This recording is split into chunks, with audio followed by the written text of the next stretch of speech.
Let's talk right now about, well, green mayors. Yeah, Sadiq Khan in the news an awful lot. We're talking about him and cannabis and wanting to decriminalise it. But he's also the man who's always obsessed, is he not, with pollution and indeed traffic. And apparently these are the works of the devil. Not drugs, they're fine. But, you know, driving your car means you're a very, very, very bad soul. Well, Sadiq Khan in London is set to raise London's congestion charge by 20%, so up by a fifth, up to £18 a day. He also plans to scrap a discount scheme for residents, which was apparently to encourage greener travel. But basically, if you've got an EV car, you're no longer going to get your discount that you used to get, partly because actually, let's be honest, if you're driving an electric vehicle, you're richer than everybody else because they're more expensive. Let's talk about this with Howard Cox now, founder of Fairfuel UK. Big fan of Sadiq Khan, long time, aren't you, Howard Cox? Hello, Jill. Long time no see. I know, indeed. I know you've always loved pretty much everything that Sadiq Khan has done. I mean, you ran against him for London Mayor, basically over, you know, the congestion charge or the ULEZ zone, sorry, expanding it out. I mean, I don't even think about driving my car to the supermarket or back or out of London. I've got a diesel, so I'm basically the devil incarnate. It wouldn't occur to me now to drive my own car into my own city, like any bit further south than where I live, because of the costs. You wouldn't be able to park anywhere. You can't drive more than 20 miles per hour. You know, you're sitting in solid traffic anyway, and you're going to pay a massive big charge. But I mean, we are talking about squeezing Londoners and visitors to London until the pips squeak, aren't we?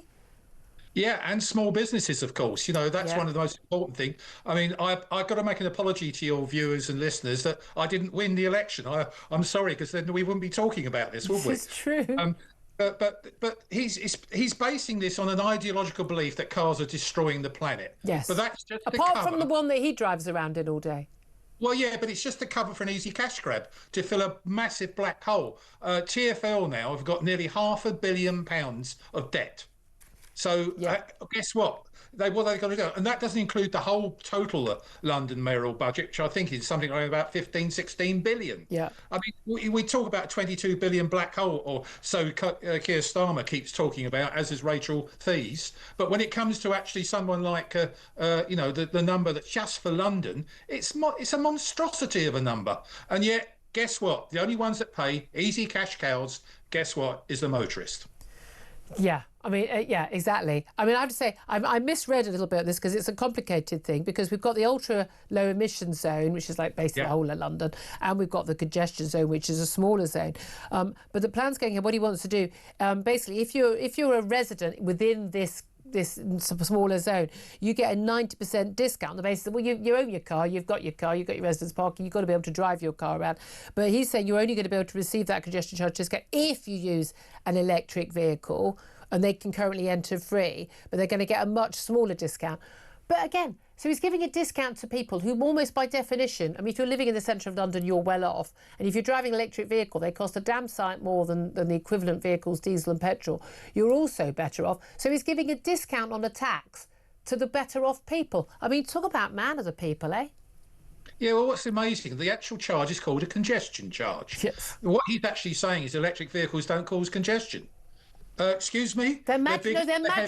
They're magical. They're not on the roads, even when they're parked, not on the roads at all. But also, by definition, surely if you live in the centre of London, I mean, this is a city with amazing transport links, you wouldn't need a car at all. It's the people who live outside London who need to drive in for it. And as you say, crucially, absolutely crucially, small businesses, and particularly those people who need to, you know, have tools for their work, whether, you know, the cleaning vans, the plumbers, the electricians, the builders, they're having to pay these charges, and it's a massive hit on them. You're absolutely right. I mean, adding 20%, and bear in mind inflation's 3.5% or something like that, and we're looking at 20% increase, 5 times the rate, 6 times the rate of inflation that he's doing it willy-nilly. Now, guess what, though? He is having a public consultation on the fact that, because they're going to continue to do... Yeah, do you remember those things that he ignores? I remember how it all went so well last time, because basically people who disagreed with him, they just discounted those. They literally said, oh, well, we're just going to discount those. But I'm thinking, again, you were very much involved in this. One of the arguments about, well, congestion zone, ULEZ zone, all the extra charges, it's all about encouraging us to cycle. More people are not cycling. They're just taken over about a third of the roads in London. but what a surprise, people don't want to cycle in the pouring rain or in the heat or when they've got to get kids to school first, etc., etc., or they've got tools to carry. But also, he said it was going to cut pollution. And again, all of his claims on this front have been completely and utterly debunked, haven't they? Absolutely right. And if you remember rightly, I went down to the underground with my little portable WHO detector detecting particulate matter. It's 4,000% more pollution down there at roadside level. And I compared that from when it started, the ULEZ zone, to about 3 or 4 months ago. And there's virtually no difference. And yet the only difference is he's got more money coming in. Yeah. That's as simple as that. But also, like most cities, you actually haven't got any more space on public transport, whether it's trains or buses, to get more people on. They're already squashed in like sardines on a normal day. Well, that's true about trains and underground, but I don't think it's true about buses. The number of times I see buses... Well, I know, and likewise, you've got the problem of parking charges on different sides of your road, haven't you? I was listening to you the other day. No, it's not my road, but nearby roads. You literally need. I would say I'm so excited by the idea of a new national parking app, and wherever you go, you could just use the same app.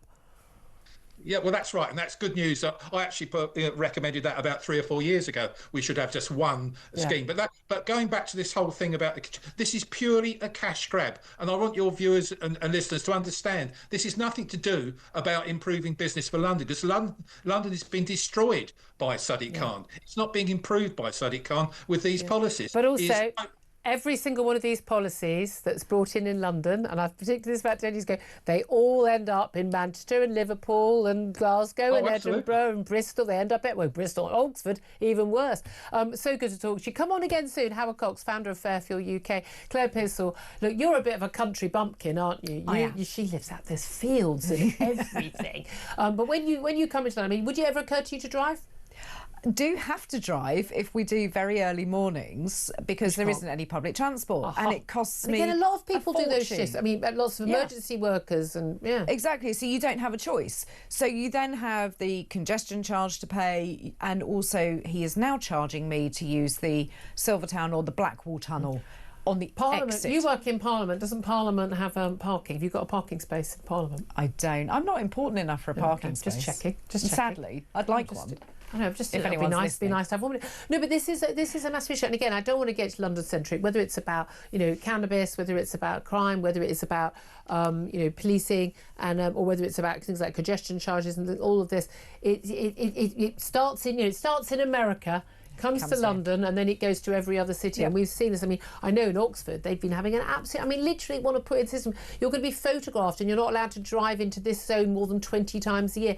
This is seriously terrifying, nihilistic stuff. I mean, dystopian future. Yeah. It really is, but that's where we're going. And again, does that money get spent on anything good, or do they just paint a load of crossings in rainbow colours, and Sadiq Khan does some more adverts with his own face on and hires a few more press officers rather than more police officers, is what we actually want. You know how I feel about this. Hi Sadiq, if you're watching.